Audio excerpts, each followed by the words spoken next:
প্রিয় শিক্ষার্থীবৃন্দ, আজকের এই অংশে আমরা বীজগণিতীয় একপদী রাশিগুলোর মধ্যে ভাগের কাজটি কিভাবে সম্পন্ন হয় সেই বিষয়টি পরিষ্কার হওয়ার চেষ্টা করব এবং দ্বিতীয় যে সমস্যাটি রয়েছে সেখানে একটি জটিল নিয়ম রয়েছে যা পরিষ্কারভাবে বুঝিয়ে দেওয়ার চেষ্টা করব।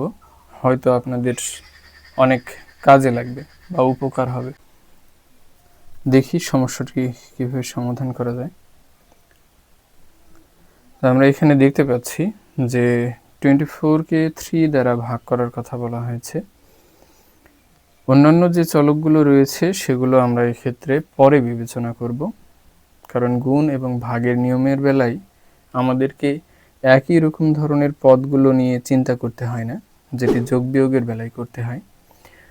সেই নিয়মটি সম্পর্কে আমি ইতিপূর্বে বলেছি, যদি সেগুলো না দেখে থাকো, যদি দেখে নাও তাহলে অনেক উপকার হবে। তো এখানে আমরা 3 দ্বারা 24কে যদি ভাগ করি আমরা পাবো 8 এবং 8 লিখবার পরে আমরা এখন খেয়াল করে দেখব এখানে একই রকম ধরনের কোনো চলক রয়েছে কিনা। যদি থাকে তাহলে ভাগের সময় একই রকম ধরনের চলকগুলোর সূচকগুলোর মধ্যে বিয়োগের কাজ হয়, অর্থাৎ প্রথম যে চলকটি রয়েছে তার থেকে যেটি দ্বারা আমরা ভাগ করেছি সেই চলকটির সূচক বিয়োগ হবে। এখানে x এর সূচক 2 এবং এখানে x এর সূচক 1। 2 থেকে যদি আমরা 1 বাদ দিই তাহলে x এর সূচক হিসেবে পাবো 1, যেটি আমরা সাধারণত লিখি না। এবং y এর ক্ষেত্রে যদি আমরা লক্ষ্য করি তাহলে এখানে y এর সূচক 1 বা 1, এখানেও y এর সূচক 1। তাহলে এই দুটির মধ্যে যদি আমরা বিয়োগের কাজ সম্পন্ন করি তাহলে কি হবে? 1 থেকে 1 বাদ দিলে 0। আমরা একটি নিয়ম জানি যে যদি কোনো চলকের পাওয়ার 0 হয় তাহলে সেটির মান হয়ে যায় 1, যেটি আমরা এর 8x এর সঙ্গে এখানে লিখব না বা সাধারণত লেখা হয় না। তাহলে আমরা পরবর্তীতে যে চলকটি রয়েছে z, সেটি নিয়ে বিবেচনা করি। এখানে z এর পাওয়ার 4, এখানে z এর পাওয়ার 3।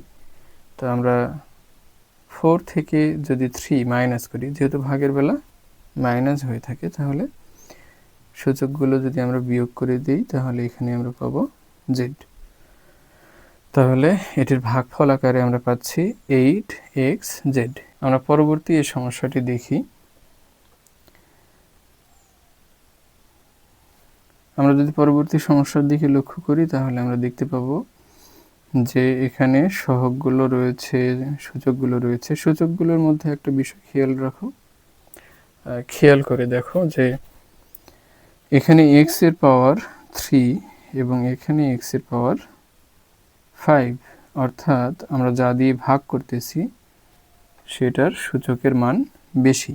তো এই ক্ষেত্রে আমরা কনফিউশনের মধ্যে পড়া কিংবা দ্বিধাদ্বন্দ্বের মধ্যে পড়ার কোনো প্রয়োজন নেই। আজকে আমি সেটি পরিষ্কার করে বলে দিব। আমরা যদি প্রথমে সহগগুলোর মধ্যে ভাগের কাজটি সম্পন্ন করি তাহলে 4 দ্বারা 12কে ভাগ করলে আমরা পাচ্ছি 3। আমরা x লিখব এবং এক্ষেত্রে যেহেতু একটু জটিলতা রয়েছে তাই আমরা কয়েকটি ধাপে এটি সম্পন্ন করব। তো এখানে x এর সূচক ছিল কত? 3 এবং এখানে x এর সূচক ছিল 5, আমরা সেটি লিখব। এরপরে গুণ আকারে আমরা রাখব y, এখানে y এর পাওয়ার ছিল 4 এবং এখানে y এর পাওয়ার ছিল 3। আমরা পরবর্তী ধাপে এখানে সূচকগুলোর বিয়োগের কাজটি সম্পন্ন করব। 3x এখানে বিয়োগের কাজটি সম্পন্ন করলে আমরা পাচ্ছি -2 এবং এখানে আমরা বিয়োগের কাজটি সম্পন্ন করলে পাচ্ছি 1। তো আমরা সূচকীয় যে নিয়মটি রয়েছে সেটি সম্পর্কে যদি জেনে থাকি তাহলে এটি আমাদের জন্য বুঝতে সুবিধা হবে। ধরুন a এর পাওয়ার -2, তাহলে আমরা কি করতে পারি, আমরা লিখতে পারি 1/a⁴ বা a স্কয়ার। সিমিলারলি আমরা যদি এখানে x⁻² কে বিবেচনা করি তাহলে আমরা পাচ্ছি 3 × 1/x², এবং এখানে পাচ্ছি শুধু y। আমরা পরবর্তী ধাপে কি করব, আমরা নিশ্চয়ই জানি এখানে হর হিসেবে রয়েছে 1, এখানে y এর ক্ষেত্রেও হর হিসেবে রয়েছে 1। যেহেতু এর মাঝখানে একটি ভগ্নাংশ চলে এসেছে, তাই ভগ্নাংশ আকারেই চিন্তা করতে হবে। তো আমরা কি করব, লবগুলোর মধ্যে গুণের কাজটি সম্পন্ন করব, কারণ হর এবং লবের মধ্যে এখানে ভাগ হওয়ার সম্ভাবনা আর নেই। তখন আমরা কি করি, লবগুলোর গুণ করি এবং হরগুলোরও গুণ করে দিই। তাহলে লবগুলোর যদি গুণ সম্পন্ন করি তাহলে 3 আমরা 3 পাবো, এবং y এর সঙ্গে যদি আমরা গুণ করি তাহলে আমরা ফলাফল হিসেবে পাবো 3y। নিচে 1x² এবং 1, এই তিনটির যদি গুণ সম্পন্ন করি তাহলে আমরা পাবো x²। এটিই হবে অ্যান্সার। আশা করি এই কনফিউশনটি দূর হয়েছে। যদি না হয়ে থাকে তাহলে একটু কষ্ট করে ভিডিওটি আবার একটু টেনে টেনে দেখিয়ে নিলে কনসেপ্টে ক্লিয়ার হয়ে যাবে, এবং এ ধরনের জটিলতা সম্পন্ন যে সকল সমস্যা পরীক্ষাগুলোতে দেয়া হয় সেখানে সঠিকভাবে সমাধান করা সম্ভব হবে বলে আশা করি। তৃতীয় যে সমস্যাটি রয়েছে এটি নিজে নিজে সমাধান করুন।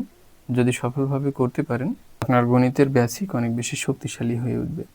শেষ পর্যন্ত দেখার জন্য ধন্যবাদ, এবং এ ধরনের ভিডিওগুলো নিয়মিত দেখার জন্য আমন্ত্রণ জানিয়ে শেষ করছি।